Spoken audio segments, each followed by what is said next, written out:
Labas rytas, kolegos.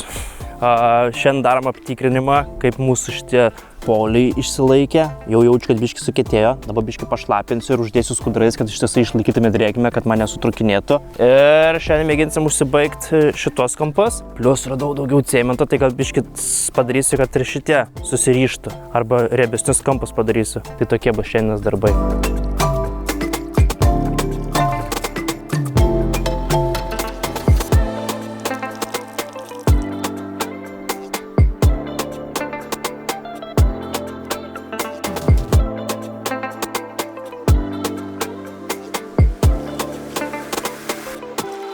Ir vėl bus nuobodžiausia dalis akmenų nešiojimas į kampus. Ir dabar reikės atsargiau nešioti, negalėsim mėtyti jau beliekaip. Ir reikia, kad padėtų kažkas. Tik įdomu, kas galėtų padėti.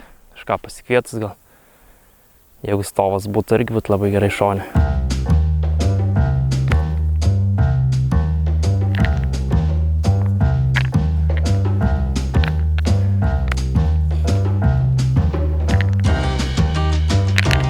Tai varom dabar susimaišysim mišinį cemento ir šį kartą jau nenešim ilgiausiai, o atsivešim čionais, nes pastebėjau, kad čia galima privažiuoti su kemperiu, mums nereiktų per tos tvoras nešti. Šiandien padarėm upgrade'ą, tai mikrofono. Iš dalies, mums praeitas mikrofonas yra patogesnis dėl to, kad mes bet kada galim jum kamerą ir iš karto gali kalbėti ir net tau nereikia laukti, kol ten susisinchronizuoja mikrofonai. O su šitos mikrofonus jau reikia kartais, kai aš jos išjungiu, tai reikia tada žiūrėti, ar aparatas įjungia, ar išjungia, ar viskas yra tvarkoj. Bet šitie mikrofonai yra geriau, nes neįrašo musės skraidančios, plus gražesnis balsas gaunas, gražiau skamba per televizorių. Tai nežinom, ar liksim prie šito mikrofono, ar liksim prie vakarykščio mikrofono. Čia reiks pasižiūrėti eigoj. Spauskit like už šitą mikrofoną ir share už aną mikrofoną.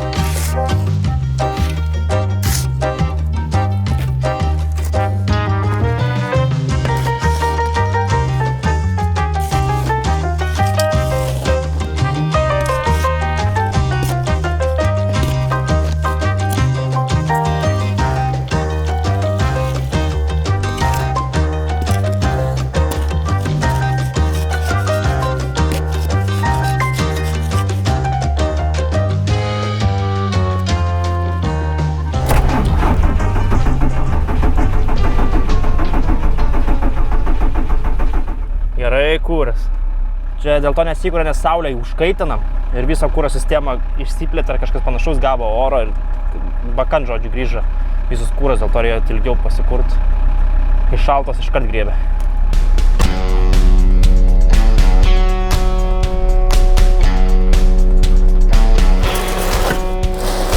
Gerai.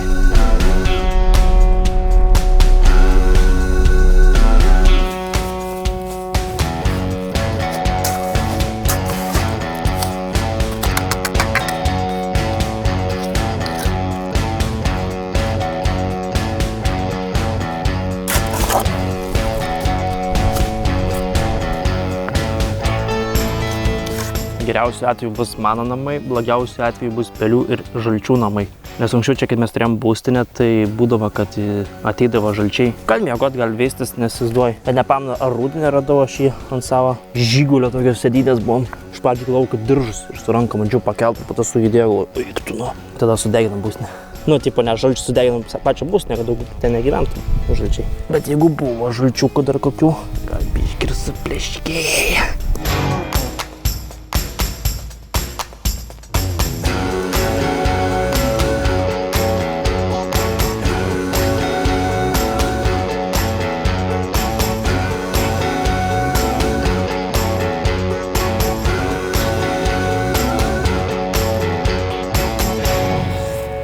Dabar eisim, padarysim apatinį vainiką, bet nedėsim.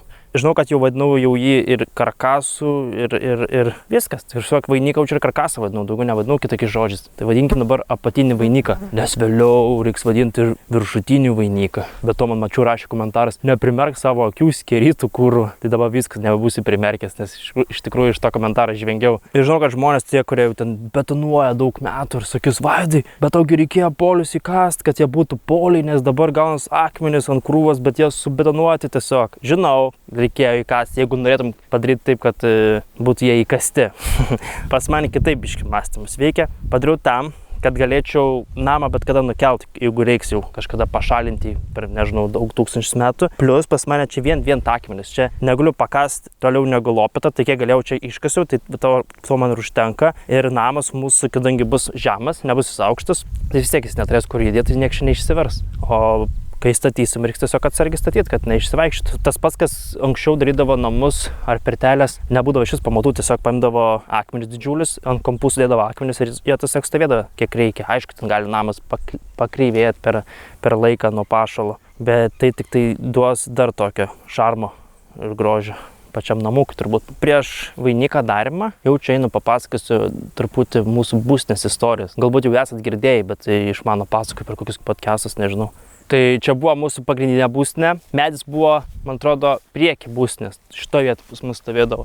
O čia visur buvo mūsų pečiai visokie, kur laukia kūrentumėm. Mes buvom sukūrę savo valiutą, vadinasi būstinės pinigai, ženklas buvo BP. Ir būdavo, kad už 10 būstinės pinigų reikėdavo sumokėti 1 lytą. Ir taip galėjo mūsų pusbroliai atvažiavę iš miesto žaisti su mum. Būdavo taip, kad mes būdavom visoje kaimiečiai ir mes jau suprasdom, kaip veikia liepsna ar kažkoks įkaitęs metalas. Ir būdavo pas mums vienas pusbrolis kūreno ne pagalį, o metalą kūreno laužė. Kūreno, sakau, taugi čia nukais, nusideginsiu. Ne, viskas tvarkoja. Ir kažkaip nusimetė jis ant šono tą metalą ir pamiršo, kad jis ten guli. Ir vėl užsisvajojo, apsiseilėjęs, už metalą paėmė, visiškai ranką nudegė ten, pirštai visi buvo puslėti, apsižlimbė, aišku, kaip teliokas, išbėga namo ir atbėgo tetas. Kam jūs čia mušat mūsų Dominiką, kam jūs čia taip skriaudžiat? Atėjo, aš sakau, neleisiu, mums čia vaikščioti, čia yra vaikų zona.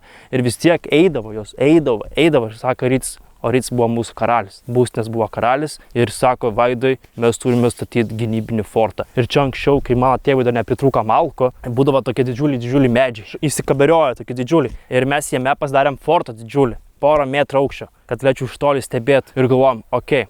Dabar jau turim gynybinį bokštą ir kas 2 valandas patruliuojam, kai žaidžiam čionais. Ir aš buvo, kad patruliavau ir atėjo teta. Ir Rytis davė man leidimą nušauti. Ir aš, aišku, buvau pasidaręs lanką, šau ir pataikiau tetai nugarą, ten pradreskiau biškį odą.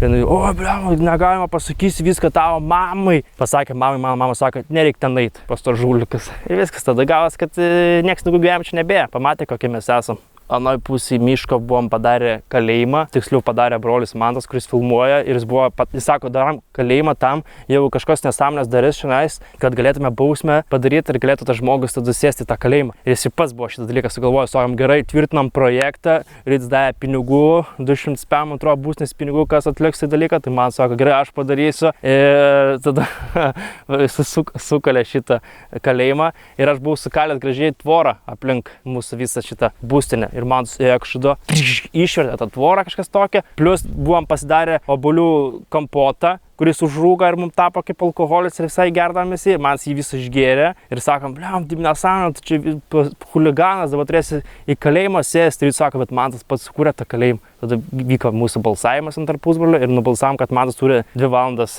atsidėti kalėjime. Pat aišku, rado raktą, kaip išeiti iš jo. Tiesiog pagaliuką išstūmė, išlaužė ir pabėgo iš tą kalėjimą. Manau, kad čia ir buvo mūsų pabaiga būstinės. Tada jau kažkaip nebelabai jau raidavom į kitas būstinės. Būdavo taip, kad įvaidavom kompiuterį žaisti, nes vis tiek jau 24 metai buvo. Ne, 24, 12. Tokia lengva istorija mūsų būstinės, kurią dabar mėginsiu sugrąžinti, bet daug geresnė. Einam geriau dabar daryti vainiką.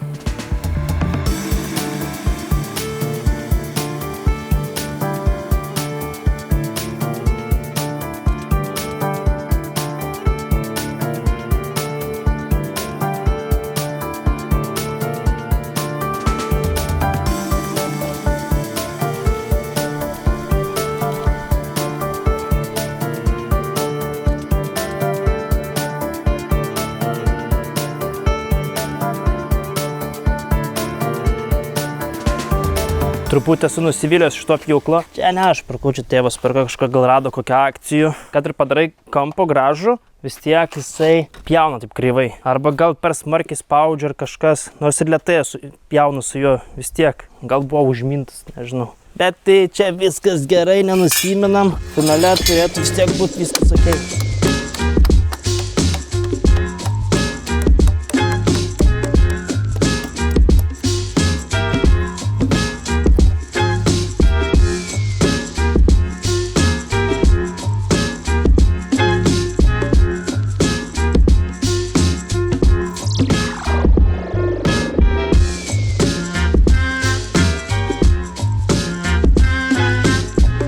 Na viskas, padarėm apatinį vainiką.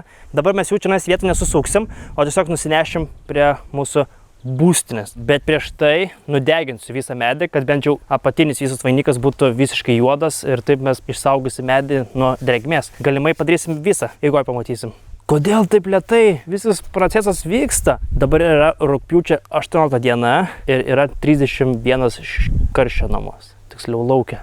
Tai labai sulėtina mums visą procesą ir įdomu. Dabar tai žiūrėjau, atrodo visai didelis tas visas mūsų namas bus. Pasižiūrėjau, kiek daug vietos. Aš pirmai galvoju, blemba, ar man ten name darytis lovą kažkokią, nes, aš nemanau, kad jame miegosiu. Nebent galvosiu, blemba, reikia pamėginti žiemą kelias dienas šaltas prabūti tiesiog šitam namūkai. Gal visai irgi būtų juokingas koks challenge'as, kažkas tokio. Tai gal vis dėlto galvoju, gal gerai, kad didelis yra, nes aš turėsiu vietos, kur pristaikyti lovą pasidaryti mažytę, staliuką, kėdę, pečius. Viskas, manau, kad daugiau čia nieko nebus elektros, bus visas žibalinė lempa bus. Arba naudosim, kaip bajorai naudodavo karbito lempas, jeigu tokią rasim. Bet manau, kad susproksiu. Nes iš pradžių galvojau, kad dėsiu mažesnius pagalius, bet kadangi turim 10-tukas, tai žiūriu, kad labai gerai, kad šitos pasirinkam. Nes reikės identiškai tokio pačio vainiko ir viršui. Tada gausis, kad labai tvirtas bus. O kaip susileido, tai čia daug maž. Turi dar vietos, kur kas pasižais. Labai čia smarkiai nežiūrėsim. Uždėsim, nes medis yra biški kreivas, kaip matot. Jis yra išsilenkęs, bet biški prisisuks, mums gal išsitiesint, bet kadangi pas mus sukasi visur ties viduriu, o ne ties kraštus, tai jau vėl viskas biški keičiasi ir negalėsime jo gerai ištiesinti, bet jisai kaip atsistos, taip atsistos, o tada žiūrėsim, kaip pritvirtint stojkes, kad jos būtų tiesiai. Stačiu kampu padarysim. Prašau žiūrėti, žinok.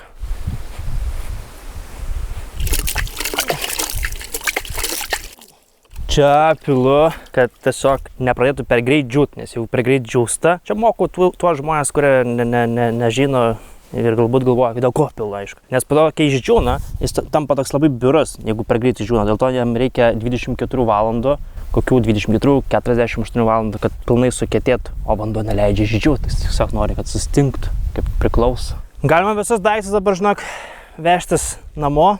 Palauk, kol dujos su lietlempė pareis ir tada eisim nusideginti medžius. Tai vėl dabar koks 2 valandų gepas, galim nuvažiuoti pas jaunį viešintas, nusimaudyti ir kol sulakstysim, bus lietlempė pas mus. Ta prasme per vėjelį. Karštą orą atrodo pūst. Neįmanoma važiuoti, aš įsivaizduoju, jeigu būčiau vasarą, per toje karštą čia išvažiavęs kažkur, numiręs būčiau. Nes dabar pavažiavau man dabar šalta čia net išlipęs, nes sušilau pavažiuodamas 200 metrų. Ir aš dar kūdas visiškai. Tai man iš vis taip šiluma turėtų veikti, bet taip karšta, tai kaip storiem žmonėm eiktų.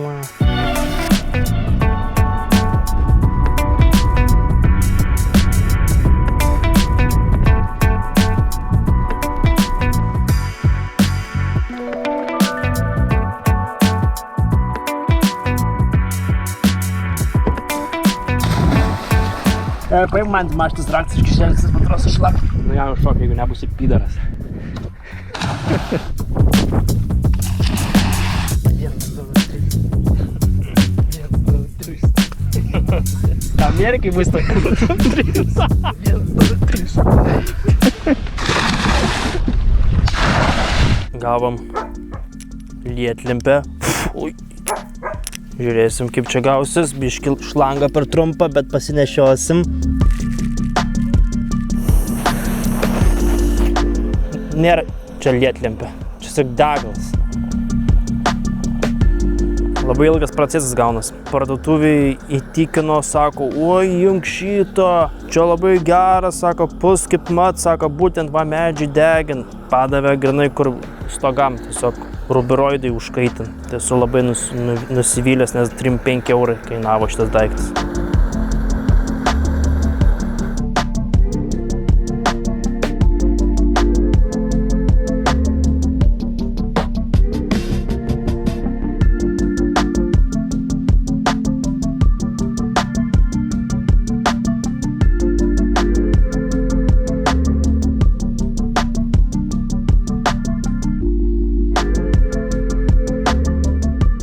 Tai šiandienos mūsų kelionės diena ir baigėsi. Ties apatiniu vainiku ir jau kitą dieną eisim jos tiesiog taikyti prie pamatų, nes jau bus pamatai sustingę. Tai ačiū visiems, kurie žiūrėjot ir susitiksim kitame video.